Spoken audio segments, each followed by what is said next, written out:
फर्ज कीजिए किसी के हाथ उसकी पीठ के पीछे कसकर बांधे गए हों, उसके मुंह पर टेप चिपकी हो, दोनों पैरों को भी कसकर बांध दिया गया हो और उसे उसी हालत में जीते जी किसी कब्र में औंधे मुंह पटक कर दफना दिया जाए तो उसकी हालत क्या होगी।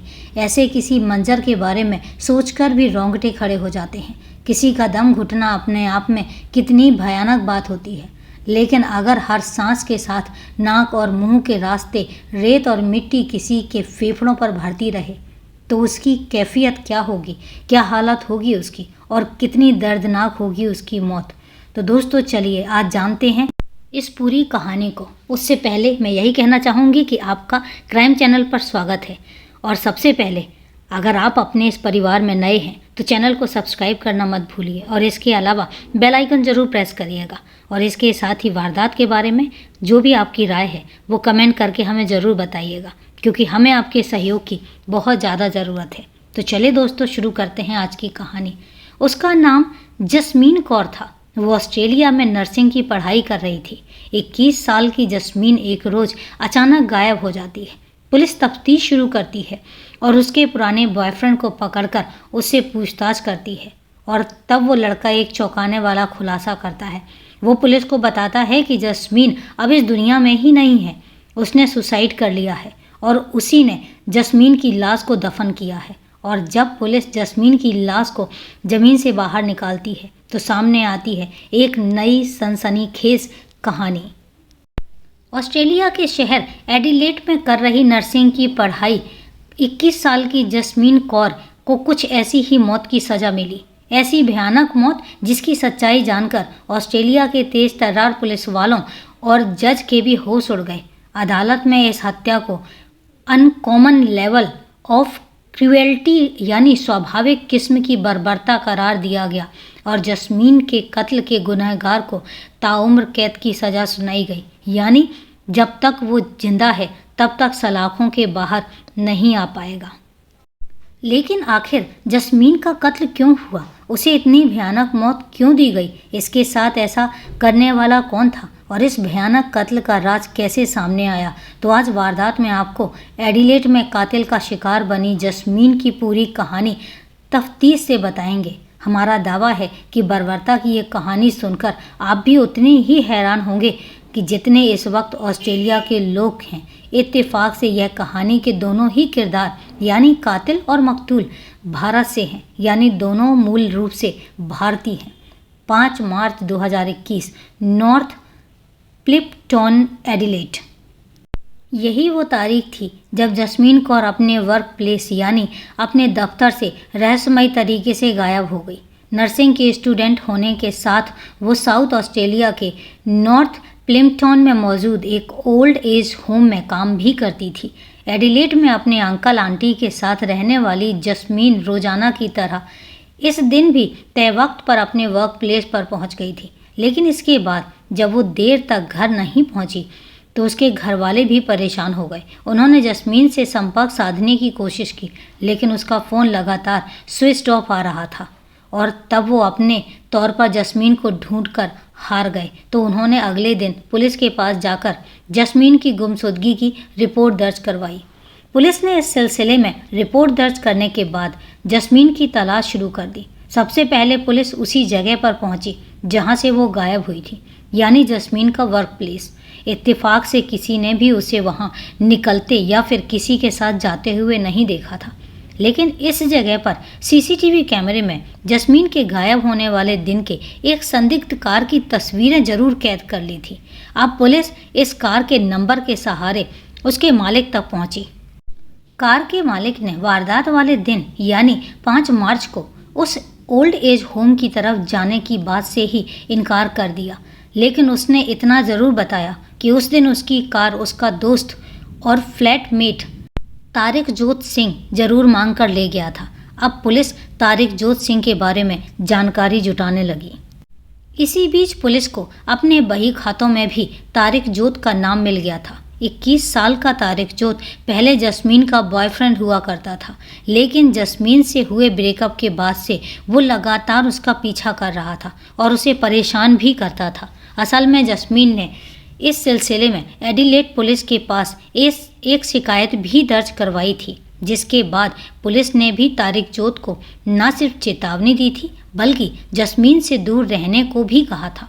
इत्तेफाक से अपने फ्लैटमेट की कार के जरिए अब तारिक जोत का कनेक्शन जस्मीन कौर के वर्क प्लेस से जुड़ने लगा था। तो क्या इस साजिश और जस्मीन की गुमशुदगी के पीछे तारिक जोत ही था? जस्मीन की गुमशुदगी की रिपोर्ट लिखवाए जाने के अगले ही दिन यानी 7 मार्च को पुलिस तारिक जोत को हिरासत में ले चुकी थी।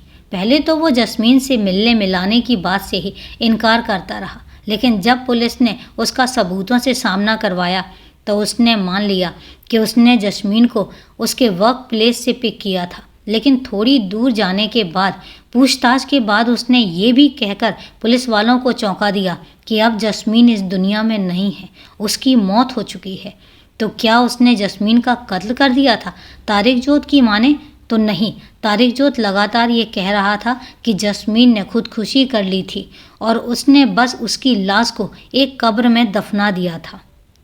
तारिक जोत की इस बात पर यकीन करना तो मुश्किल था, लेकिन कत्ल की बात साबित करने के लिए भी पुलिस को सबूतों की दरकार थी।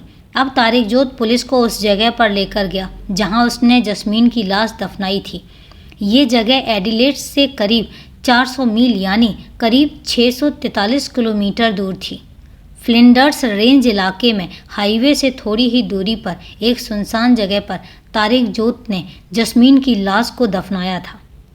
तारिक जोत के इशारे पर अब पुलिस जस्मीन की लाश जमीन खोदकर बाहर निकाल चुकी थी, लिहाजा लाश को पोस्टमार्टम के लिए भिजवा दिया गया। लेकिन जैसे ही पोस्टमार्टम रिपोर्ट सामने आई, जस्मीन की मौत का राज खुल गया। पोस्टमार्टम करने वाले डॉक्टरों ने बताया कि उसकी सांस की नली और यहाँ तक कि फेफड़ों में भी धूल के कण और मिट्टी मौजूद थी, और ऐसा तभी हो सकता है जबकि किसी ने उसे जिंदा जमीन में दफना दिया गया हो। तारिक जोत अब घिर चुका था, लेकिन उसने अब तक अपना जुर्म कबूल नहीं किया था। जब तक कि वो ये मामला सुप्रीम कोर्ट तक पहुंचा। 9 महीने बाद मामला ऑस्ट्रेलिया की सुप्रीम कोर्ट में पहुंचा और तब तारिक जोत ने जस्मीन को जिंदा दफनाकर उसकी हत्या करने की बात कबूल कर ली थी।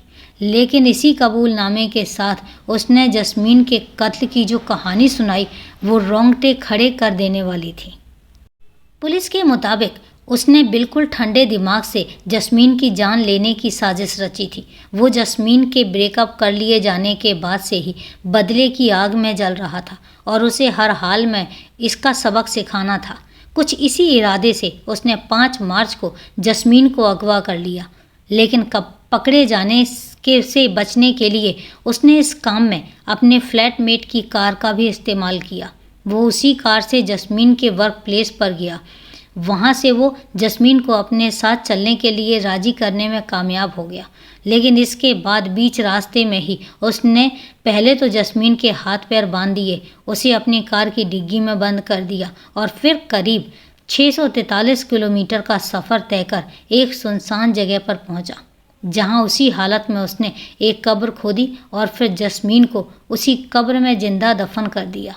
तारिक जोत ने जब उसे कब्र में डालकर उस पर मिट्टी डालने की शुरुआत की, जस्मीन की सांसें तब भी न सिर्फ चल रही थीं बल्कि वो पूरे होशो हवास में थी। पुलिस की तफ्तीश से पता चला कि वो पूरी तैयारी से जस्मीन की हत्या करने पहुंचा था।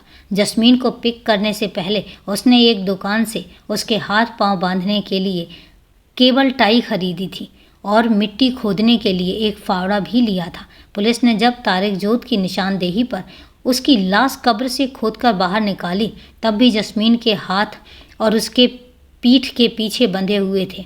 पैरों में भी केबल टाई लगी हुई थी, यानी पैर भी बंधे हुए थे, जबकि आंख और मुंह पर टेप चिपकी हुई थी। जस्मीन को जिंदा दफनाए जाने के बाद जब तारिक जोत वापस एडिलेड की तरफ जा रहा था तो रास्ते में एक रेस्तरां के पास उसने जस्मीन की वर्क आईडी, कपड़े और कुछ बचे हुए केबल टाई एक कूड़ेदान में डाल दिए थे, जिन्हें बाद में पुलिस ने बरामद भी कर लिया था। इस वारदात को अंजाम देने के लिए तारिक जोत ने कितनी गहरी साजिश रची थी, इसका अंदाज़ा इसी बात से लगाया जा सकता है कि कत्ल की वारदात को अंजाम देने से एक रोज़ पहले पकड़े जाने से बचने के लिए उसने पूरे एडिलेड शहर में लगे सीसीटीवी कैमरों की लोकेशन का एक ब्यौरा नेट से डाउनलोड किया था। यानी वो पहले इस बात की तैयारी कर चुका था कि वो किसी भी सीसीटीवी कैमरे की जद में ना आ जाए। लेकिन तकदीर का खेल देखिए कि इतना दिमाग लगाने के बाद भी वो एक सीसीटीवी कैमरे की फुटेज में पकड़ा ही गया। पुलिस को उसके दोस्त की कार की फुटेज जसमीन के वर्क प्लेस के बाहर नजर आई और यही इस मामले का पहला सुराग बना। जसमीन कौर के कत्ल के मामले में सुप्रीम कोर्ट में अभियोजक पक्ष की ओर से अपनी बात रखते हुए प्रोसिक्यूटर कार्मेन मेथियो एसपी ने भरी अदालत में जिस तरह से जसमीन कौर के कत्ल की कहानी का बयान करा, उसे सुनकर हर कोई हैरान रह गया। हालांकि मामले में सुनवाई के दौरान बचाव पक्ष के वकील का कहना था कि तारिकजोत सिंह एक नई उम्र का लड़का था जो ब्रेकअप से मिले सदमे को बर्दाश्त नहीं कर सका। वह खुद पर काबू नहीं कर पाया। कत्ल के इतने दिन बाद भी तारिकजोत की दिमागी हालत ठीक नहीं है। वो अब भी अपनी गर्लफ्रेंड रही जसमीन कौर की आवाज़ सुनने की बात करता है। उसे लगता है कि जसमीन अब भी जिंदा है। ऐसे में आप उसकी मानसिक स्थिति को समझ सकते हैं। बहरहाल तमाम सबूतों को परखने और दोनों पक्षों की सुनने के बाद ऑस्ट्रेलिया की सुप्रीम कोर्ट ने तारिकजोत सिंह को उम्र कैद की सज़ा सुनाई।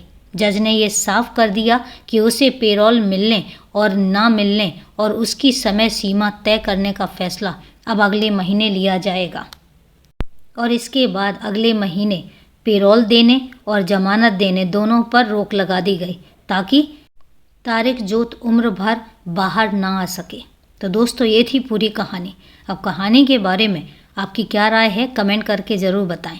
हमें आपके सहयोग की बहुत ज़्यादा ज़रूरत है। तो चलिए दोस्तों, मिलते हैं फिर कल एक नई कहानी में। तब तक के लिए सेफ रहें, सुरक्षित रहें।